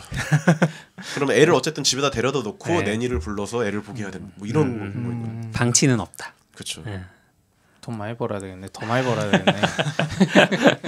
아니 그냥 애를 데리러 가잖아요. 그래서 대부분 여기 말씀하신 것처럼 내니를 고용할 돈은 없으니까 직접 데리러 가는 거잖아요. 데리러 가려면 또 차를 사야 되잖아요. 차가 없이는 못 사니까. 미국에서는 차가 필수품 아닌가요? 네, 그렇죠. 그나마 샌프란시스코 그 지역이 제가 생각하기에는 거의 뉴욕만큼 미국에서 그 대중교통이 가장 그래도 이용하기 편리한 그래요? 수준의 곳이라고 생각을 하거든요. 네. 그럼에도 불구하고 이 인간들이 죽어라 차를 몰고 다니기 때문에 어쩔 수가 없습니다. 엄청 막히더라고요. 저희도 이번에 테슬라 빌려서 충전하려고 잠깐 저 안에 들어가면 나오는데 너무 오래 걸려. 그러니까 한국처럼 차가 꽉 막힌 건 아닌데 이상하게 계속 막히더라고요. 실리콘밸리 같은 경우에 그렇게 좀 전반적으로 다 이렇게 많아요. 그러니까 한국 강남처럼 이게 꽉 막혀서 못 움직이고 그러진 않는데 은근히 스트레스 받죠. 지금 차 타고 출근하세요? 저는 자전거 거리로도 되긴 하는데 차 타고 갈 때도 있고 자전거 타고 갈 때도 있고 그렇습니다. 자전거로 한 30분 걸려요. 저 작년에 재작년이구나 벌써 미국 출장 갔을 때 이제 그때는 수겸님 다른 그 LA 근처에 사셨잖아요. 네. 그래서 거기에서 자전거를 빌려서 회사에서 제가 머물던 그 호텔까지 한 번 출퇴근한 적이 있어요. 딱 한 번. 근데 출근은 괜찮았는데 그 전날 퇴근할 때 불이 다 꺼져 있고 너무 늦게 퇴근하셨어요. 도로에 우리나라처럼 이거 가로등 안 해. 가로등이 있는데 굉장히 희미해요. 그리고 구글 맵이 나름 빠른 길이고 차가 없는 도로로 저를 인도한 거예요. 차가 없으니까 가로등이 더 없는 거죠. 무섭죠. 네, 그래서 그러니까 그 큰 도로 뒤에 있는 도로로 가가지고 막 가로등도 없고 막 그래서 가면서 내가 총을 맞으면 어떻게 되는 걸까? 이러면서 총을 맞으면 죽겠죠. 한쪽에 뭐 교회 같은 곳에서 약간 노숙자들한테 뭐 이렇게 무료 급식 같은 거 하시는 곳들 그런 거 지나가기도 하고 막 무섭다. 그랬었죠. 아 근데 모르겠어요. 저는 그 정도의 인구 밀도가 가장 살기 좋은 것 같아요. 그 동네가. 지금 말씀드리는 동네가 플러튼이라고 네. 오렌지 카운티에 있는 동네인데 맞아요. 도시인데 전 개인적으로 그 정도의 밀도를 사랑합니다. 아 그럼 지금 계신 곳은 더 복잡한? 좀 골고루 복잡해요. 아예 지금 딱 제가 사는 동네는 약간 한적한데 네. 거기는 정말 주택만 있는 동네거든요. 거기는 약간 한적한데 전반적인 실리콘밸리 자체는 저는 아주 좋아하진 않아요. 저 샌프란시스코도 그렇게 좋아하지 않거든요. 서울 같은 느낌인가요? 샌프란시스코는 약간 널찍한 서울이죠. 널찍한 서울. 예, 그렇다고 서울처럼 기본적으로 높은 건물이 있지는 않기 때문에 네. 그렇게 약간 지방 도시 같은 느낌을 받을 수는 있는데 그래도 일단은 대도시니까요. 네. 사람이 많죠. 네. 그럼 이제 한국에 돌아가세요? 아니 한국에서 출국합니다. 네, 출국. 미국으로 돌아가죠. 아 미국으로. 네. 이제 다다음 주에 돌아갈 예정입니다. 휴가가 꽤 길게 이렇게 되나 보네요. 아 휴가는 아니고 이제 리모트워크죠. 아까 뭐 생활상의 한 부분일 수도 있는데 저희 회사만 해도 회사에서 이렇게 리모트워크로 일하는 사람들이 꽤 있어요. 그러니까 막 뭐 독일에서 일하는 사람 있고 막 인도에서 일하는 사람 있고 막 뭐 이런 식인데 이게 보면은 결국에는 그 사람이 뭐 필수적으로 하는 어떤 역할이 있고 그 사람이 아 우리 회사에 정말 필요한 사람이다 이게 입증이 되면은 사실 리모트 웍에 대해서 그렇게까지 까다롭게 굴지는 않아요. 그래서 뭐 들어볼 기회가 있을 수도 있는데 뭐 동남아나 이런 데서 방갈로 같은 데 살면서 이렇게 실리콘밸리 회사에서 일을 하는 그런 친구들도 꽤 있어요. 디지털 노마드라고. 그렇죠. 디지털 노마드나 이런 것들. 그러다 보니까 뭐 아까 뭐 미국 기업에 진출을 하고 싶다라고 하시면은 꼭 내가 미국에 와서 살아야 된다. 사실 이것도 그렇게 어떤 장벽이 되지는 않아요. 그걸 업무에 대해 참여할 수 있다라는 그 확신만 줄 수 있다면. 네. 네. 그렇군요. 뭐 이제 마지막으로 네, 뭐 팟캐스트 참여하셨던 경험이나 아니면 뭐 로블록스에서 개발자 구인하는 광고라든지 뭐 개인적으로 필요하신 이야기들 네 해주시면. 사실 팟캐스트에 참여해본 거 이게 처음인데 네. 뭔가 이거 되게 쉽지 않네요. 편안하게 말씀해 주셨는데 되게 막 중언부언하는 것 같고 또 나중에 녹음한 거 듣고서는 이거 저기 잘라주세요 뭐 이런 거 얘기해야 될지도 모르겠지만 저는 네. 말을 안 하면 되게 좋은 것 같아요. 저는 이걸 항상 듣거든요. 네네. 그 쇼노트 정리한다고. 네. 그래서 제 목소리 듣고 있으면 힘들어서 말을 많이 해주시면 굉장히 좋습니다. 그리고 로블록스는 뭐 잠깐 말씀해 주셨지만 저희는 언제나 인재에 목마릅니다. 저희 로블록스의 커리어 페이지가 있으니까요. 혹시 뭐 한국에서 이렇게 날고기는 단넷 개발자이시거나 뭐 하여간에 뭐 아이들의 꿈과 희망을 위해서 그 게임 플랫폼을 제공할 수 있는 이런 데 꿈을 꾸고 계신다든가. 잠깐만요. 한국에서는 아이들의 꿈과 희망과 게임이란 단어는 어울리지 않습니다. 이런. 그걸 또 US 사이트 지정되는 거 아니에요? 이럴 수가. 저희는 뭐 아까도 잠깐 소개드렸지만 이렇게 좀 약간 어린아이 지금은 타겟층을 늘려나가고 있는데 어쨌든 기존 유저층이 어린아이들이다 보니까 그런 어떤 필터링이나 이런 거에 굉장히 빡세요. 네. 그러니까 뭐 트롤 짓을 한다든가 이런 유저들은 살아남을 수가 없고요. 그런 거에 굉장히 관대하지 않습니다. 저희는. 네. 그러다 보니까 그런 어떤 아이들이 안전한 환경에서 어떤 게임을 즐기게 하고 싶다. 좀 이런 거에 인스피레이션 돼가지고 일을 하시는 분들도 꽤 있어요. 그러니까 학부모 입장에서 네. 어떤 내가 이런 환경을 아이들에게 제공해주고 있구나. 그러니까 그런 거에 관심이 있으신 분들도 아마 좀 살펴보시면 도움이 되지 않을까 싶습니다. 그 회사도 로블록스 게임 계정 없으면 안 되는 거 아니에요? 만들어 게임 플레이 내역이 있어요. 이렇게 힌트를 드렸으니까 만들고 지원하시면 되죠. 그렇죠. 아니요. 게임 좀 하고. 저희는 전혀 그런 거 없습니다. 저도 처음에 올 때 내가 게임을 좋아하긴 하지만 게임을 되게 예전에 좋아했거든요. 네.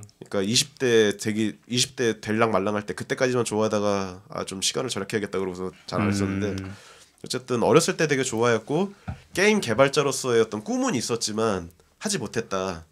근데 내가 지금 로블록스 합류해도 그런 게 너네 문화를 해친다거나 뭐 이런 부분이 없겠냐 이런 걸 얘기한 적이 있었거든요. 근데 리크루터 전혀 그런 거 없다고. 우리는 지금 성장하는 회사고 그 백엔드 단에서는 어떤 클라우드 서비스로서의 면모라든가 이런 게 필요하기 때문에 그런 어떤 뭐라 그래야 되죠? 시스템을 끊임없이 스케일업하는 이런 거에 숙달돼 있는 엔지니어들이 많이 필요하다. 이런 얘기를 해줘서 되게 마음 편하게 조인을 했었거든요. 네. 그러니까 인사 담당자랑 잘 얘기하셔야 돼요. 이렇게 얘기했는데 지원하니까 이제 아이디 달라고. 그러게요. 제 담당 리크루터는 지금 나갔는데 다른 회사로 옮겨갔는데 아이디는 준비해 보시기 바랍니다. 그러게요. 네, 아무튼 1시간 반이 뭐 넘게 긴 네. 시간 동안 이야기해 주셔서 감사합니다. 너무 재밌게 잘 들었습니다. 뭐 표현이 이상한데? 불러주셔서 감사합니다. 네. 듣기만 해서. 그러니까 진행을 하셔야지 듣기만 하시고. 마지막으로 이벤트 한 번만 더. 너무 네, 오래. 마지막으로 했으니까. 이벤트 다시 한번 말씀드릴게요. 네. 이지스 퍼블리싱에서 기계는 어떻게 생각하는가 책을 저희한테 증정을 해주셨고요. 이 책을 받고 싶으신 분들은 저희 팟캐스트 구독을 일단 하시고 그 인증을 하시면 됩니다. 인증 방법은 저희가 추후에 인증 방법은 트위터로 올릴 할까요? 때 트위터랑 이제 웨브사이트 있잖아요. 네. 그쪽에 같이 올리는 걸로. 네. 저희 웨브사이트에 올리는 거 없잖아요. 그러니까 제가 거기다 설명을 올린다고요. 어떻게 하면 되는지. 그냥 트위터로 보내주시는 게 나을 것 같아요. 낙견님 뭐 트위터를 만들어요. 안 하는 사람들도 낙견님 있어요. 안 만들어. 아니. 뭐 만든다 그러면 안 만들어. 아니 뭐 트위터나 페이스북이나 뭐 빠른 네. 걸로. 네. 이렇게나 해서 보내주시면 5분을 추첨해서 이 책을 드릴 예정이고요. 마감은 언제까지인가요? 마감은 모르겠어요. 마감 저희가 이 지금 녹음한 에피소드가 다음 주에 공개되니까 다음 주 말까지 1월 18일까지. 18일? 네, 알겠습니다. 1월 18일까지 하겠습니다. 네, 많이 신청해 주세요. 저희가 너무 인기가 없어서 책이 그러니까. 인기가 없는 게 아니라 책은 잘 될 것 같은데 저희가 인기가 없어서. 그래서 경쟁률이 낮을 수도 있어요. 신청해 주세요. 그렇죠. 이걸로 좀 뽐뿌를 해야겠는데요. 네, 들으시라고. 잘 부탁드립니다. 잘 부탁드립니다. 네, 오늘 승엽님 오랜 시간 동안 고생하셨습니다. 네, 불러주셔서 감사합니다. 감사합니다. 고맙습니다. 감사합니다. Standard output. FM.